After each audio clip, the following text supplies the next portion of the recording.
ಎಲ್ಲರಿಗೂ ನಮಸ್ಕಾರ.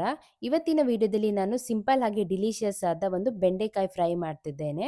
ಇದು ಮಾಡಲಿಕ್ಕೆ ತುಂಬಾ ಸುಲಭ ಹಾಗೆ ತುಂಬಾ ರುಚಿಯಾಗಿರ್ತದೆ. ಇದನ್ನ ಮಾಡಲಿಕ್ಕೆ ನಾನಿಲ್ಲಿ 250 ಗ್ರಾಂ ಅಷ್ಟು ಬೆಂಡೆಕಾಯನ್ನು ತಕೊಂಡಿದ್ದೇನೆ. ನಿಮಗೆ ಯಾವ ಶೇಪ್ ಬೇಕು ಆ ಶೇಪಲ್ಲಿ ಕಟ್ ಮಾಡ್ಕೊಳ್ಬಹುದು. ಈಗ ಒಂದು ಪ್ಯಾನಿಗೆ ಸ್ವಲ್ಪ ಎಣ್ಣೆ ಹಾಕಿ ಕಟ್ ಮಾಡಿರುವ ಬೆಂಡೆಕಾಯಿಯನ್ನು ಹಾಕಿ ಒಂದು 2 ರಿಂದ 3 ನಿಮಿಷಗಳ ಕಾಲ ಇದನ್ನ ಫ್ರೈ ಮಾಡ್ಕೊಳ್ಬೇಕಾಗ್ತದೆ. ನಂತರ ಇದಕ್ಕೆ ಸ್ವಲ್ಪ ಉಪ್ಪು ಹಾಗೆ ನಿಂಬೆ ರಸವನ್ನು ಹಾಕಿ 1 ನಿಮಿಷಗಳ ಕಾಲ ಫ್ರೈ ಮಾಡ್ಕೊಳ್ಬೇಕು. ನಂತರ ಸ್ವಲ್ಪ ಅರಿಶಿನವನ್ನು ಸೇರಿಸಿಕೊಂಡು ಲಿಡ್ ಅನ್ನು ಕ್ಲೋಸ್ ಮಾಡಿ ಒಂದು 5 ನಿಮಿಷಗಳ ಕಾಲ ಇದನ್ನ ಬೇಯಿಸ್ಕೊಳ್ಬೇಕಾಗ್ತದೆ. ಬೆಂಡೆಕಾಯಿ ಚೆನ್ನಾಗಿ ಫ್ರೈ ಆಗಿದೆ. ಇವಾಗ ಇದನ್ನ ಸೈಡಲ್ಲಿ ಎತ್ತಿಡಿ.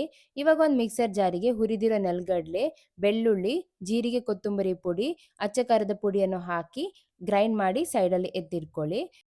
ಇವಾಗ ಒಂದು ಪಾತ್ರೆಗೆ ಎಣ್ಣೆ ಹಾಕಿ, ಎಣ್ಣೆ ಬಿಸಿ ಆದ್ಮೇಲೆ ಗ್ರೈಂಡ್ ಮಾಡಿಕೊಂಡಿರುವ ಮಸಾಲಾ ಪುಡಿ ಹಾಗೆ ಸ್ವಲ್ಪ ತುಪ್ಪವನ್ನು ಹಾಕಿ 1 ನಿಮಿಷಗಳ ಕಾಲ ಇದನ್ನ ಫ್ರೈ ಮಾಡ್ಕೊಳ್ಬೇಕಾಗ್ತದೆ.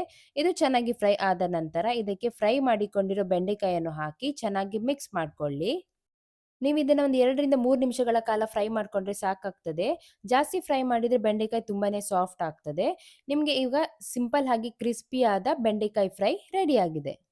ಈ ರೆಸಿಪಿ ಮಾಡಬೇಕಾದ್ರೆ ನೀವು ಬೆಂಡೆಕಾಯಿನ ಜಾಸ್ತಿ ಫ್ರೈ ಮಾಡ್ಕೊಳ್ಬಾರ್ದು.